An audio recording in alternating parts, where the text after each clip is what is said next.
Good morning. Happy Thursday. Yesterday, Miss Sylvia and I hosted a Zoom meeting that was posted in Google Classroom, and it was so nice to see a couple of your faces and be able to chat with you guys for a little while. So next time we have one, I hope that even more kids could join because it was a really good time. We got to answer some questions and we kind of just got to, talk and see each other again, which was really nice. So if you get a chance, and we're going to have more, it would be great if you could log on and we could have a chance to kind of connect. Today we are going to focus on chapter 16 in our book, Among the Hidden, by Margaret Peterson Haddix. And at the end, like usual, I will post a question and hopefully we get some really good answers and some really good discussion going. Okay, chapter 16. Want more potatoes, Luke? Mother offered that night at supper. Luke. Her voice got more insistent. Luke. Luke jerked his attention back to his family. Mother was holding the bowl of mashed potatoes out to him. No, Luke said. No thanks. I've still got some. More for me, Mark crowed.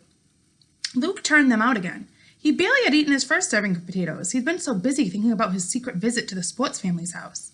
He couldn't believe he dared to go. Just the thought of his run through the yard made his heart beat fast, remembering fear and pride. He'd really done it. And then meeting Jen was amazing. There was no other word for it. He was so overwhelmed with wonder at everything he'd seen at her house, everything she told him, that he'd started to say, "Did you know that Jen?" At the last minute, he clenched his teeth shut, holding the words in. He thought he'd burst. He could feel his face flush with red for effort of keeping still.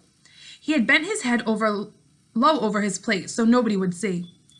How could he ever manage to keep Jen a secret? But he had to, because if he told them, they'd forbid him to go back. And he had to go back. Well, we'll set up a signal, Jen had said. Something I can see. But you don't have vents to look out like I do, Luke protested. You can't look out the windows. Oh, when the mirrors work, it's not a problem. Look. She took him over to a window near the sliding glass door and showed him a mirror that reflected a wide view of the Talbots' backyard and the landscape beyond. It showed just the corner of the Garner's barn, but when Jen turned it a bit, the entire Garner's house came into view. Luke wondered if his parents could set up the same kind of system. Then he looked at the mirror again and decided it might be expensive. And anyway, how would he explain where he had gotten the idea? So let's see, Jen said. A signal? I've got it. How about if I look out every morning at 9, and if you can come over, I'll shine a flashlight at me. I'll shine one back if everything's safe. We don't have any flashlights, Luke said. Not that work, I mean. Jen frowned. Why not? We haven't had any batteries in, 4 or 5 years, Luke explained. In fact, he felt proud even to remember what a flashlight was. Okay, Jen said. No flashlight, no computer. Oh, we have a computer, Luke said. My parents do. And I think it still works, but it's in my dad's office in the front of the house, and I'm not allowed to go in there. And anyhow, I'd never be allowed to touch the computer. He remembered once when he was very young, maybe 3 or 4, that he followed Mother into Dad's office while she was cleaning. The rows of letters on the computer keyboard had looked like a toy to him, and he'd reached one finger up and tapped the spacebar over and over again. Mother had turned around and freaked out. "They can find you now," she screamed, "if they're watching." And for weeks after that, she had hidden him from even more carefully than ever, locking him in his room when she had to go outside. Jen rolled her eyes. "Don't tell me your family believes that government propaganda stuff," she said. "They spent so much money trying to convince people they can monitor all the TVs and computers. You know they couldn't have afforded to actually do that. I've been using our computer since I was 3 and watching TV too, and they've never caught me." "How about a candle?" "What?" It took Luke a minute to realize she was talking about the signal again. "The candles. They're all in the kitchen, and I'm not allowed." Jen mimicked the words as he said them. "To go in there?" "They've got you on an awfully short leash, don't they?" she asked. "No, yes, but they're just trying to protect me." Jen shook her head. "Yeah, I've heard that one. Ever hear of disobeying?" Luke started defensively. "I'm here, aren't I?" Jen laughed. "Got me. But listen, if you don't do candles or flashlight, how about just turning on a light that I can see?" Luke was quicker this time, figuring out that she was still talking about the signal. "The one by the back door?" Luke said. "You can't miss it." He wasn't allowed to turn it on either, but he didn't dare to say not allowed again. Now Luke toyed with his mashed potatoes. His entire conversation with Jen had been like that. She mocked, he defended, but she always got her way. Of course he defended her to himself. She knew and had seen so much more than him. After he'd finished his story on the couch, she had told him hers. First, she said defiantly, my parents had me on purpose 13 years ago. Mom already had Bull and Brawn from her first marriage. Your brothers? Luke asked. Yeah, Bolton and Braunley. They're really, but what kind of names are those for knuckleheads like them? Mom was going through some snobbish upper-class phase with husband number one. She's had more than one husband? Luke asked. He didn't know that was possible. Sure, Jen said. Dad, who's really my stepdad, is number 3. Luke found that so confusing, he just kept his mouth shut. Anyhow, Jen said, Mom was dying to have a little girl. So when she and husband number 2 got together, she went and paid some doctor lots of money so she can get pregnant. What if you had been a boy? Luke said. Oh, they got in the beginning of the gender selection experiments. Luke must have given Jen a particularly blank look, because she explained it. That means they made sure I was a girl. Doctors can do that, you know. But the government outlawed the procedure because they were afraid it'd throw the population even more out of whack. I'm sure my parents paid a lot for it. Were your mom and dad trying for a girl? Luke thought about it. He remembered Mother saying she wanted 4 boys. But she would have wanted a girl even more? Someone like Mother? He couldn't really even picture her with a girl in the house. They weren't trying for anything, he said. I was a surprise. Luck. Jen nodded. I didn't think they paid for you, she said. Then she put her hand over her mouth. That sounded really terrible, didn't it?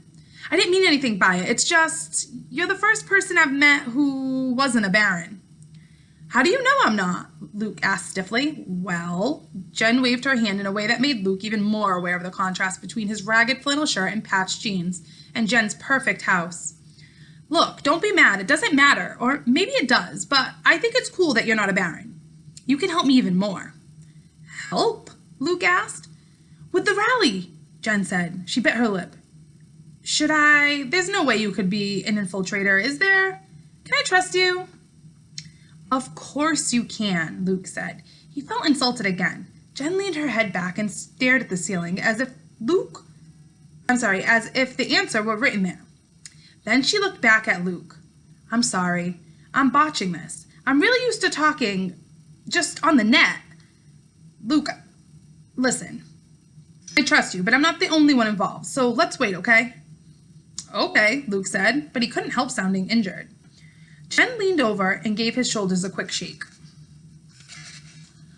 Oh, don't say it like that. Say, okay, Jen, I respect your judgment. Or, okay, Jen, whatever you think is best, she giggled. That's what Dad tells me I should say when I disagree with him. Can you believe it? Lawyers. Luke was glad the subject had changed. Your dad's a lawyer? He asked. Jen rolled her eyes. Yeah, all Mom's husbands have been. Strange taste, huh? Number 1 was an environmental lawyer, of all things. Number 2 was a corporate. That's how they had enough money to get me.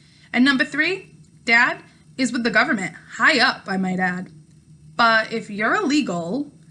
Luke hadn't thought that he could get any more confused. Jen laughed. Haven't you learned? Government leaders are the worst ones for breaking the laws. How do you think we got this house? How do you think I got internet access? How do you think we live? I don't know, Luke said, fully honest. I don't think I know much of anything. Jen patted his head as if it were a little kid or a dog. That's okay, she said. You'll learn.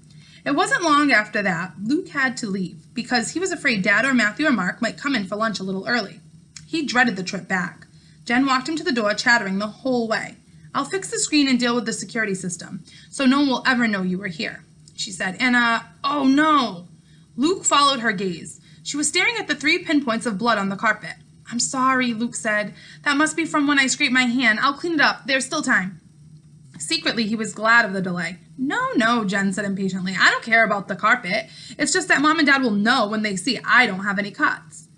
And then, before Luke even knew what she was doing, she thrust her hand toward the torn part of the screen. The jagged edge didn't cut immediately, so she held the screen with her right hand and raked it across her left. When Jen pulled her hand back, Luke saw a gash even deeper than his. Jen squeezed out a few drops of blood and then let them fall to the carpet. There, she said. Stunned, Luke backed out the door. Come back soon, farmer boy, Jen said. Luke turned and ran blindly, not even slowing down to creep alongside the barn. He went straight back to the door of his house, yanked it open, and let it bang shut behind him. Now, sitting at supper, he felt his heart pounding again.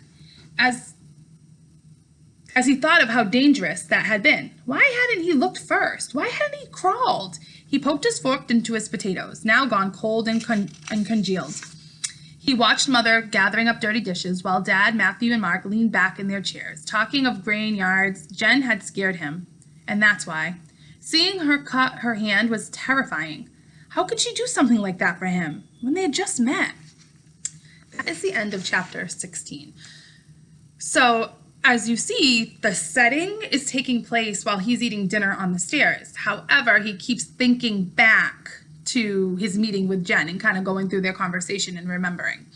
One of the things that she had told him in the conversation was something called gender selection, where they can go in and you can pick if you want your baby to be a boy, a male, or a girl, a female, and you get to kind of pick. And that's something that we don't currently have per se now, but that could be something that could come in the future.